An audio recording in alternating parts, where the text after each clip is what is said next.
So I recently did a video where we talked about attracting versus chasing, how to stop, exhausting yourself going after the things that you want, how to get them to come willingly and happily to you. It's a whole different mindset that I wish more people, and definitely women in general, would embody. I will link it down below if you're interested in it. But today I want to talk a little bit more about it.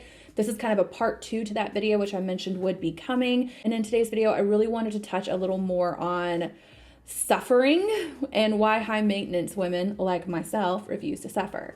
And if you don't know anything about the high maintenance vibe I'm speaking of, I will link everything you need to know. The required reading is down below in a playlist to explain the high maintenance mindset, why I talk about it in this way. I don't want to get into it in every video. I'm gonna figure out a way to distill it so everyone knows what page we're on.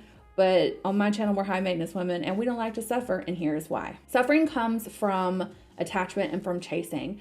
And as I said in the first video, high maintenance women are attracting. We are lining ourselves up with the things that we want. Make no mistake, we recognize that work is needed to get the things that we want, but we also understand that chasing them and grinding and fighting and fussing and that whole thing is not the way we're going to get what we want. What we're going to do is, if we have a dream, we're going to be the dream. We're going to show up as that person every single day, and we're going to align ourselves with the things that we want. And although high maintenance women want to attract, we do not want to attach. The only things I'm attached to in this world are my family and my dogs. That's it. Everything else can come and go. Jackie, also my best friend. Everything else can come and go. And as long as I have those things, I'm fine. I am very attached to them. I do not feel like I would ever be the same if I lost any of these things. Full-blown attached. But I also, there's no frenetic chasing here. It's a mutual attachment. It's a mutual attraction of like-minded people who want the same things, who are together by choice. There is no chasing, there's no desperation. It's just divine connection at this point, I guess you can say. Now, the opposite of that is the suffering, the chasing, and ultimately the drama, which is truly what the suffering in this context is. It is drama, drama, drama, drama. Women, I hate to say it, some women just love drama. We just do. It's kind of read into us from young ages, I think, from the type of media that we're exposed to. But I also think that media works on us so effectively because we are such emotional creatures, and it's like we need to release these emotions, we need to feel the depth of them,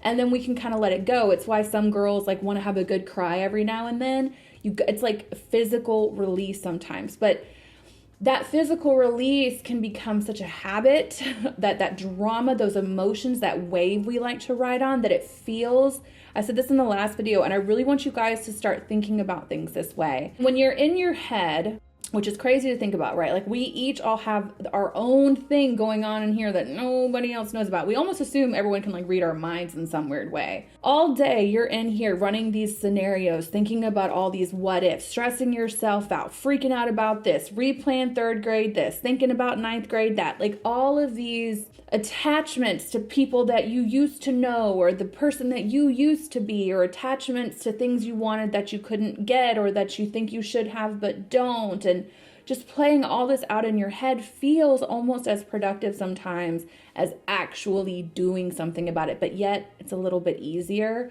It's almost why some people, I won't name any names, me, tend to do things with my eating like this.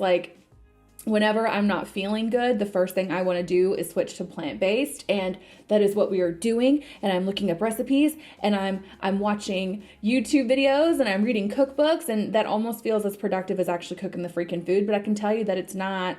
It's not at all. At some point, you actually have to do the thing, and suffering can become such a crutch because, again, it gives you that freedom to kind of feel like it's getting done to the best of its ability, but you don't actually have to do anything. Ultimately, the suffering and the drama that we tend to attract to, that we tend to chase so much, feels purposeful. It feels purposeful, or it feels productive. And if it's not the productivity thing, if you actually feel exhausted with these drama trains you keep putting yourself on all the time, then it's probably because it feels protective even, or purposeful. And the truth is, some people are very, very motivated, and maybe to great ends, you know what I'm saying? You can't argue with results. I'm not here to say that no one should ever do this. If it works for you, it works for you. But a lot of people are very highly motivated by suffering, and that their suffering gives them this kind of badge of honor thing where then they get to be motivated by anger or revenge or told you so or whatever. And again, can't argue with results. If you get it, you get it. Awesome. I just think that you're setting yourself up for failure there, because once you get it, then what are you going to do? Because if your anger can never be quenched, which usually I feel like with those people, that's the case. I feel like if you're motivated by anger, resentment, revenge, whatever, it's never going to be enough. So I don't even think if you get what you want in that scenario, you will be happy. But let's say you don't get it, that's even worse for you, right? Like, it's only going to breed even more of that resentment. You're still living in an ugly, and I do mean that metaphorically, but an ugly, low vibrational, crusty place.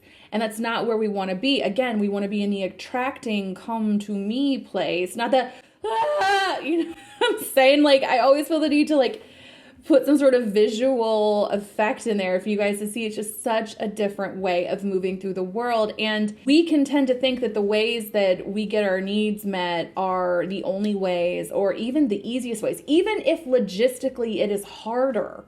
Again, it's that addiction to that drama. It's the cycle we get to put ourselves through that can either explain why we didn't get it, or can make it so even when we did get it, why we'll never actually be happy, because we just want to stay in this little drama place that some of us love. What can I say? There's someone I know in my real life who is so clearly addicted to drama. Like, there's no other explanation for so many of the choices this person makes. And the good news for them is, because this is their personality, this is what they do, this is what they're known for, a lot of people don't expect a whole lot out of this person. A lot of people aren't asking this person for help. A lot of people aren't trying to rely on this person for anything, because they know better. This person will go through the drama, play the victim, pour them, no matter what the scenario is. And it's getting, again, their needs met in the short term. But I cannot stress enough, it will come back to bite you in the long term, because your reputation will follow you. And again, what you put out, you're getting back. Now, drama and suffering, again, can look anything like the weight loss thing people do year after year, just using it as an example. Do what you want with your own body. But there are so many women who I know in real life, myself included, who have these weight loss goals, these body goals, and every year, like, I've done better the past 2 years. I haven't left a year for the past 2 years weighing more than I weighed the year before. That's a really stupid, arbitrary goal. But my point is, I didn't get any worse the past 2 years. But for a few of them, I did. Every year I would actually get bigger. And it's because I was enjoying the drama I was putting myself through so much. And my drama went something like this. Okay, this is going to really touch on some people in a way that I don't think they're going to like, but I'm going to say it anyway. I went through this thing with my body image, and I did the same thing with beauty. I talked about it in a recent video, but this is to kind of expand on the drama and suffering train I was on. I did this thing where my body changed, I gained weight, and I would lose some of the weight, and then I would gain back more of it. Like, my weight has fluctuated so much over the past 6 years, it's not even funny.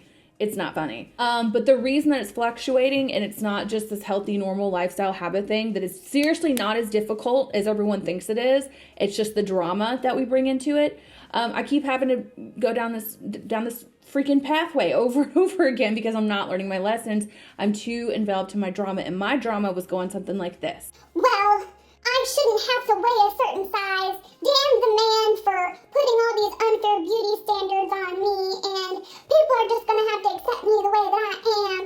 So I'm saying these things, and I'm thinking all these things in my front brain. Like, this is the outer experience of what I think about weight and body image throughout all these dramatics I'm going through.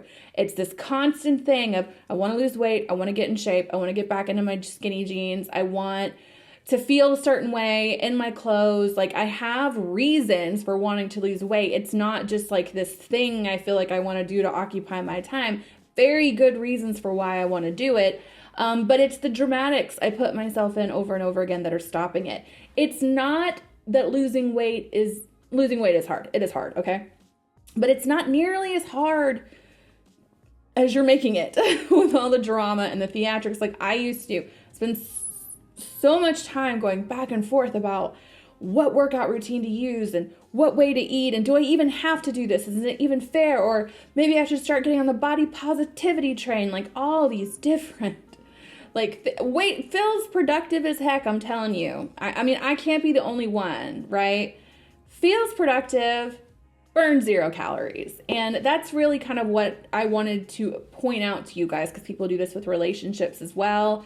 The whole, should I stay or should I go? That's drama. I mean, it sucks to say it, because as women, with our empathy and our intuition and our connection to those that we love, it is hard to separate ourselves from other people. So it's hard to say, like, just be logical about it, stop being dramatic and just leave. But that's exactly what the solution is. That's exactly what the solution always is with this stuff. And that is why high maintenance women refuse to suffer, because we take a look around, we read the room, we figure out what's popping off. And if it's not for us, we're either going to rise to the occasion of the room, if you will, or we're going to go find another room to hang out in. There is no point in the chasing and the suffering and the attaching. I truly think that if people, I have to keep saying women because I cannot speak for men. I have seen men who do this drama cycle too. Don't get me wrong. I've seen it, but I am only one person. I can only talk from what I know and from what I've seen. But a lot of women in particular, because we don't really get, it's not that no women get points across or get their needs met by screaming and hooting and hollering, but it's not normally like socially acceptable, if you will, for women to do that. Hence the Karens, right? What are the name for the male Karens, by the way? Do they have names yet? I have a suggestion for one if you need. Much more kind of socially acceptable for us to be the victim. And some of us will sink into that so wholeheartedly and really lose ourselves in it. It's also a really big indication, in my opinion, people who are in drama patterns or who like to stay in kind of suffering type of situations, that they feel as if their suffering or their trauma or whatever protects them. Because it's like, if I ever for 1 minute forget for 1 second what happened to me, if I ever let it go and move on and be happy, it will happen again. It's very that. All of these things have so many layers. I'm not here to tell you what the solution is one way or the other. You definitely have to dig deep and figure it out. But I really, before 2022 started, wanted to have a conversation with you guys about what you want and how to get it. Because what I would like to talk about in 2022 is kind of the different things we can do to get the different things we want. Like I would like to do a planning series. I want to do a health and fitness series. I want to do glow up stuff. Like I really love the kind of the pursuit of new and attaining new goals and things like that. But I don't think there's any point in doing it until you can get serious about why you're doing it, what you actually want, and how your ways in the past have stopped you from getting what you want. Like I said, the chasing, the suffering, the drama, it's not working, baby girl. In fact, I said this in my last video, and it's so true. There are so many women who think that the problem is not them or the way that they're doing things. The problem is they are doing it with the wrong person. They're doing it with the wrong job. They're doing it with the wrong friend group. So they just keep taking their crap to other people and other places to deal with it because they just think they don't have to change. And I'm here to tell you, we all, every single one of us, every single solitary person on planet Earth got some shit to work on, got some stuff that they can change. And you are no exception. And if you want something, if you're going after something, I really hope that you will think about this video and the last video and kind of assessing whether or not you are attracting versus chasing, if you are suffering and addicted to your own drama. And if that's working for you, do you want to take that into the new year? Can you humble yourself and be real with yourself enough to know that, oh God, what is that meme where it's like, it's the Scooby-Doo kids. God, I sound old.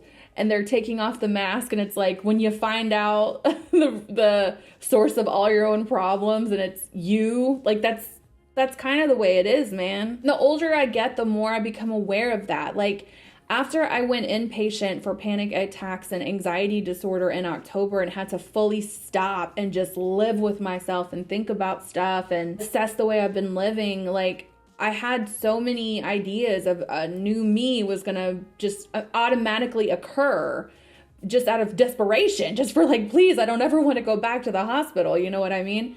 And nothing changed. I got out of the hospital, a couple of weeks went by and I went right back to my old ways of not taking care of myself, not eating, not getting exercise, working too much, overbooking myself, like went right back to it because it's second nature, because it's something I have to change. I have to put my money where my mouth is. What I've been doing isn't working. This chasing, desperate, controlling energy. I'd make these videos for you guys to share with you what's on my heart and on my spirit, but it's also because I am the one who needs to hear it the most of the time. I'm not up here trying to like preach and tell you I've got it all figured out. Absolutely not. This is stuff I'm figuring out too. And it's stuff that I needed to hear way sooner. And that is why, again, I really want to take you guys on this journey with me of me literally putting my money where my mouth is. And like I said, I wanted to make these changes. I said I wanted to make these new habits. I want to be a healthier version of myself and for my family and my friends, for my sanity. And I have to accept that the way that I do things doesn't work. So real quick, homework assignment for you guys. If you are feeling open to it, obviously protect your privacy. But if you are feeling open to it, please tell me down below, what is something that you have been struggling with for a long time? A long time is subjective, but I would say arguably 6 months or more at least, that you cannot seem to break the pattern of, the cycle you cannot seem to break.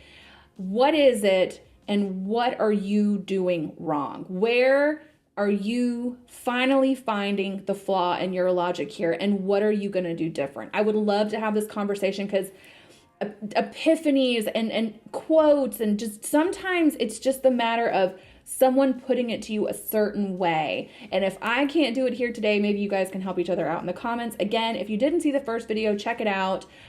This is all just stuff that's been hanging out on top of my head. And I really hope that it's helpful for you guys as you're getting ready to set your intentions for 2022, because I'm doing it and I can't wait to make content for you guys about it. I'm ready for 2022, you guys. So yeah, definitely make sure you guys are checking me out on Instagram stories, because I'm doing a lot more documenting of the things that I'm learning and trying over there. If I'm not on YouTube for a couple of days, go find me on Instagram stories. I will be talking, having conversations, sharing products, but right now I'm in a transitional phase with my content. It's just a little slower to get it out, but I am working really hard on it and I can't wait for you guys to see. So I hope all of you are having amazing days, and I will catch you in the next one.